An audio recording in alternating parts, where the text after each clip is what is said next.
পড়াশোনার চাপ, পরীক্ষার ভয় আর টার্গেট পূরণ না হওয়ার হতাশা সব মিলিয়ে আজকাল স্টুডেন্টদের মানসিক চাপ অনেক বেশি।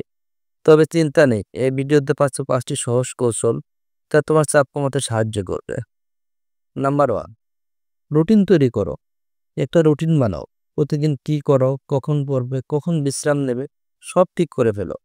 কারণ সময় ঠিক না করলে চাপ বাড়তেই থাকবে। নাম্বার 2, ছোট লক্ষ্য নির্ধারণ। বড় সিলেবাস দেখে ভয় পেও না, ছোট ছোট লক্ষ্য বানাও।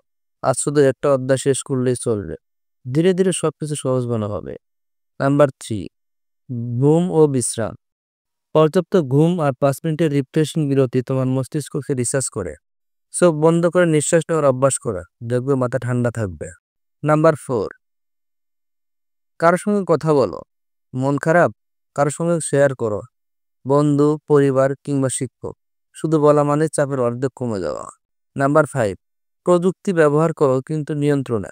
ইউটিউব দিয়ে শেখো ঠিক আছে, কিন্তু সোশ্যাল মিডিয়ায় সময় নষ্ট করো না। নিজেকে নিয়ন্ত্রণ করতে শেখো, সেটাই সবচেয়ে বড় স্কিল। নিজেকে কারোর সাথে তুলনা করো না, প্রতিদিন নিজের চেয়ে একটু ভালো করার চেষ্টা করো। তুমি একা নও, সবাইকে চাপের মধ্যে দিয়ে যেতে হয়, কিন্তু ঠিক কৌশলে চললে সেটা জয় করা সম্ভব।